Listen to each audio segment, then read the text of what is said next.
Tonight, we want to shine a spotlight on the Newman government's draconian laws and the generalised threat that they pose to our human rights and democracy itself, and the potential extension of these laws to attack the ability of unions to fight for their members' rights.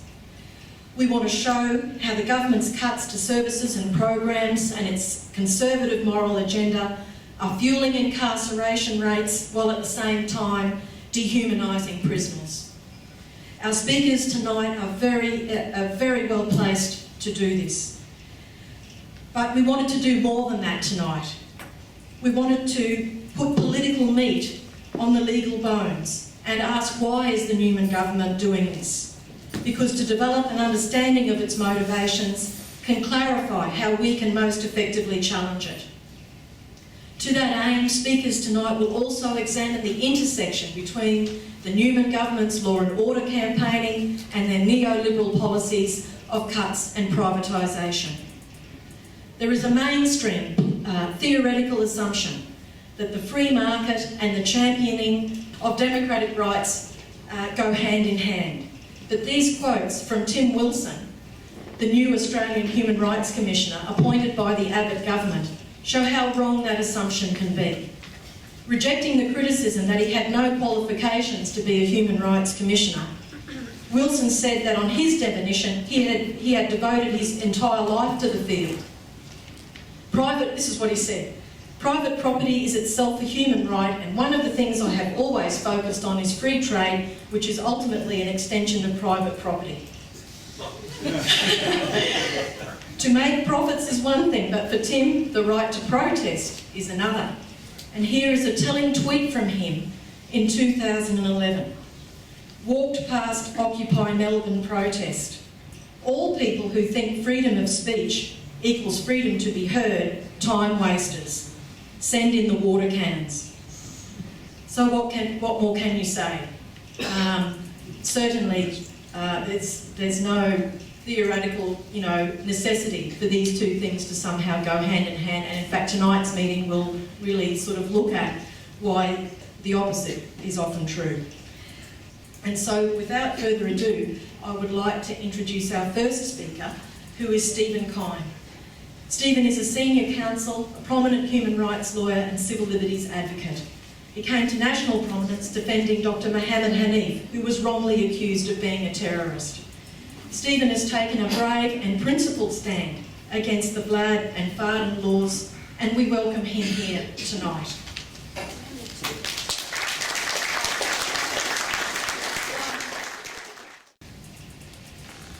There's something terrific about having a public meeting under the shadow of 1916, isn't there? I wanted to start by reading from a number of human rights instruments, because they're relevant to what I want to say tonight.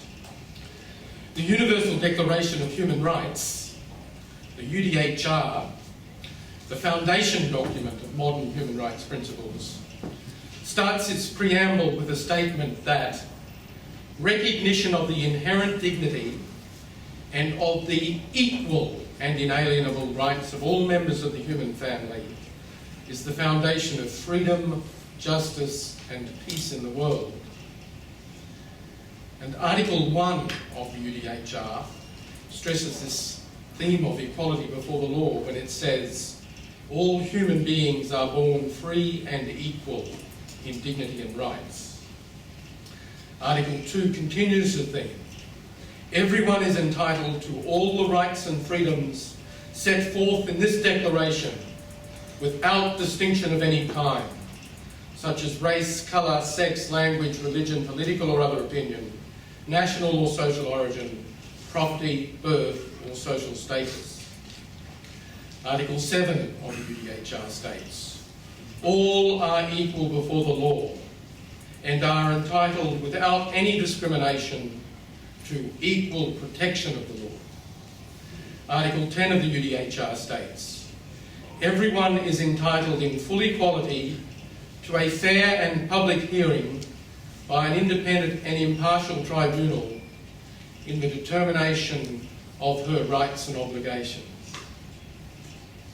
And when Australia ratified the International Covenant on Civil and Political Rights, the ICCPR, we promised in Article 2 to respect and to ensure to all individuals within its territory and subject to its jurisdiction the rights recognised in the present covenant without distinction of any kind, such as race, colour, sex, language, religion, political or other opinion, national or social origin, property, birth or other status. In Article 26 we promised that all persons are equal before the law and are entitled without any discrimination to the equal protection of the law. When, at about the same time, Australia ratified the International Covenant on Economic, Social and Cultural Rights, the ICE-SCR, we undertook in Article 2 to guarantee that the rights enunciated in that covenant would be exercised without discrimination of any kind as to the same race, colour, sex, language, religion, political or other opinion, national or social origin, property, birth or other status. In Article 6 we promised to recognise the right to work, which includes the right of everyone to the opportunity to gain his living by work which he freely chooses or accepts. In Article 11 we promised to recognise the right of everyone to an adequate standard of living for herself and her family. I'll change the sexist language. Including adequate food, clothing and housing, and to the continuous improvement of living conditions. Now, from these obligations, and all of these obligations, we as a nation have freely bound ourselves to uphold them. It can be clearly seen that equality before the law and the absence of discrimination are crucial principles of human rights, recognised as part of human rights law. And equally, we have promised that rights are not to be taken away, rights are not to be determined or diminished, except in a free and open and fair tribunal process. Tonight, I want to share with you my concern that in the important area of the right to work, including the right to gain a living by carrying out one's chosen form of occupation, the Queensland Parliament and the Queensland Government have departed from, in fact they have defied these principles. So I'm not going to talk to you about the Vlad Act, which is a different form of non-equality before the law, or the discrimination that has been put in place with regard to bail applications. I'm not going to talk to you about the discriminatory way in which solitary confinement has been universally brought upon a certain group of people within our prisons. I'm going to talk to you about these occupational matters, this right to conduct one's chosen occupation and to earn one's living by doing that. Now, in the wave of legislation that started going through the Queensland Parliament in the middle of October, the first of these occupational directed pieces of legislation was the Tattoo Parlours Act. Now, I'm not going to go to you in the detail of that. It's in the paper, which it will be electronically available, I hope, if you I'll put it up on my academia portal as well in due course. But the Tattoo Parlours Act seemed to be this first recognition by the Parliament that in at least some areas greater regulation had to be imposed. And the Tattoo Parlours Act is different to the legislation which followed, but it was ominous in that it decided that this type of regulation as to whether one was a fit and proper person or not, it could be exercised on secret information provided by the police. And that even when you tried to challenge that through the court processes, you wouldn't have an opportunity to have access to not only to the information, but even to the knowledge that the information had been provided. And so the Tattoo Parlours Act was an ominous sign. And then a month later, something else happened. On the 27th of November 2013, the Criminal Law, Criminal Organisations Disruption and Other Legislation Amendment Act, I'll call it the Cadola Act, had passed through the Queensland Parliament and been given royal assent. Now, while a tattoo parlour industry may have been considered by some to be something of a backwater industry with particular integrity and quality issues, with the Cadola Act, a new form of regulation had gone mainstream. And so I'm going to start by talking about the way in which the Cadola Act affects the liquor industry. All of the licences that one gets under the Liquor Act are affected by the changes to the Cadola Act. I thought the liquor industry would be a good one to use because it really seems to go to the heart of Neo-liberalism. The ability to save up money and buy a pub and make a lot of money should be something that every capitalist should be entitled to without fear or favour. And so I thought I would start with the Liquor Act. Now, by a provision, Section 228B, a new provision of the Liquor Act, an individual is disqualified from holding a licence, a permit or approval under the Liquor Act if and while that individual is an identified participant in a criminal organisation.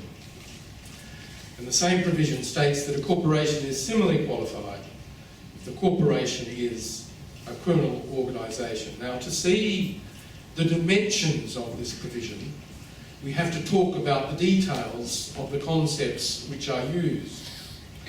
So the concept of a criminal organisation was created by one of the earlier pieces of legislation that had passed through the Parliament. This was the Criminal Law, Criminal Organisation Disruption Act. So the CODA Act was the forerunner of the Cadola Act. The CODA Act was assented to on 17 October 2013, so exactly a month earlier. The definition of criminal organisation, which is now ensconced in Section 1 of the Criminal Code, but it comes from the amendments from the CODA Act. It's got three different ways in which an organisation can become a criminal organisation, but I'm only going to deal with one tonight, and that is the reference in the definition to an entity declared by regulation to be a criminal organisation. And what that means is that the Attorney General, without any evidentiary process, without necessarily any information at all, the Attorney General is entitled by this legislation to cause the Governor in Council to pass a regulation, to bring a regulation into effect, by which any entity is named as a criminal organisation. So it's not that somebody has to go to court and produce evidence and convince a court that this is a really bad group of guys. It's done by regulation. And the effect of this is that some people in such an organisation may have committed offences, but there may be other people in the organisation who have never committed an offence. It doesn't matter. It doesn't matter if none of them have. It's up to the Minister. No evidence is required. And we know that this can happen, and we've seen it happen, because the Parliament, when it passed the CODA Act, in Schedule 1, it declared 26 organisations to be criminal organisations. No evidence was required. The people affected were given no notice of the allegations against either the organisation or against them as individuals. Those who were blameless were grouped with those who may at some time in their lives have been guilty of criminal conduct. So that's a criminal organisation, and that's the key definition for tonight. And then there's the concept of an identified participant, because it's an identified participant of a criminal organisation who were banned from holding any kind of licence or permit under the Liquor Act. It doesn't matter that you conducted the railway hotel at Augathella perfectly for the last 40 years. If you happen to be an identified participant in one of these declared by regulation criminal organisations, you lose all your rights to continue to operate that hotel. And presumably, you lose your right to dispose of the goodwill and the property that you've built up over those 40 years. So what is an identified participant? You might think that because that affects an individual, that a rigorous due process would ensue before you could be an identified participant. Well, if you thought that, you would be wrong. An identified participant in a criminal organisation is simply a person identified as such by the Commissioner of Police. The meaning of participant is very broad. It includes a person who has attended one gathering of persons who participate in the affairs of the organisation. It includes a person who takes part in the affairs of the organisation in any way. It includes a person who has asserted that they were a member at some stage. It includes a person who sought to be associated with the association, and perhaps they were knocked back. So, what is clear from the Cadola Act amendments is what's not clear, is whether there's any lawful limit on the Commissioner identifying participants on the basis of events long in the past. Does it mean that you can be lawfully identified as a participant in the nomads because 40 years ago, before anybody thought it was an illegal organisation, you were a member? Well, as I say, that's not clear, but there's some worrying indications on this question because some other amendments effected by the Cadola Act, this time to the Police Service Administration Act 1990, it allows the Police Commissioner to disclose the criminal history of a person who has, at any time in the past, been a participant in a criminal organisation. And I'm not confident that we can expect self-restraint from the Commissioner in exercising those powers. So it could be that you lose your pub and your pub licence because you associated with some people 40 years ago who now happen to have been identified in a regulation to be a criminal organisation. So how does it work? Under the new regime, the Commissioner for Liquor and Gaming, in any licensing decision that she has to make under the Liquor Act, has to inquire of the Commissioner of Police as to whether the person involved in applying for a licence or renewing a licence is a banned person because of the new section 228B. That is, they're a participant in a criminal organisation. It not only goes to individuals seeking to have a licence, it goes to people holding office in a corporation, people involved in partnerships, people involved in unincorporated associations with a licence or seeking to be licensed. And the Police Commissioner must provide this information. And the Commissioner for Liquor and Gaming must act on it. And I think the secrecy is one of the worst parts of this system that has been put in place. Does the newly banned applicant or licensee get to know what struck them? Probably not. The usual rule about receiving licence for a negative decision, which is contained in the Acts Interpretation Act, that's abrogated so far as it relates to identified persons, identified participants in a criminal organisation.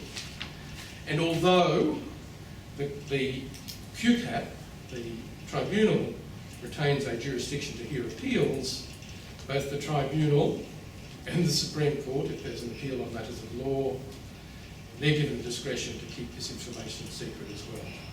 So neither in losing your licence, neither in trying to contest that decision on the merits, nor on seeking to challenge some legal aspect of the decision, do you actually get to know the information which has caused you to lose everything. It takes some reflection to comprehend the wide variety of occupations affected by these amendments to the Liquor Act. than just the Liquor Act we're talking about now. There are licences for commercial hotels, there's licences for casinos and convention centres, not too many of us hold those. And there's licences for community clubs, there's licences for restaurants, there's licences for bars, of a whole variety.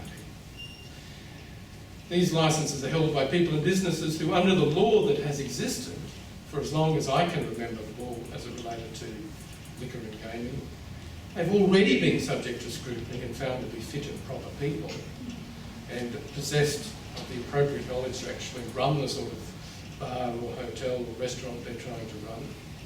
These are people who may have invested large amounts of money and time and built up thriving businesses, or they may have worked many years to keep struggling but socially useful businesses alive.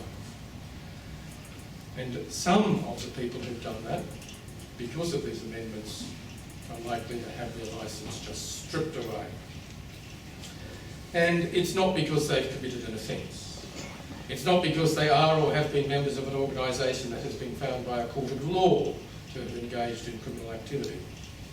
It's not even because they've been proved in an open court to be a member of the association, the organisation deemed to be a criminal organisation. It may be because some unreliable information, which they're not allowed to see, is lying around on a police file and it's not disclosed to them, and that indicates that some, or many years ago, this respectable licensee was a member of an organisation which has since been declared to be a criminal organisation. This is not equality before the law. This is not a fair and public determination of rights and obligations. It's discrimination of the worst and most arbitrary kind. Now, another act that has been amended by the Condola Act is the Electrical Safety Act. For obvious reasons, a person may not perform or supervise electrical work unless the person is the holder of an appropriate licence. It's because we're going to electrocute ourselves if we try to. Neither may a person conduct a business which involves the carrying out of electrical work without an electrical contractor's licence. Again, for obvious reasons, we will electrocute other people. The opportunity to hold such licences are hard won.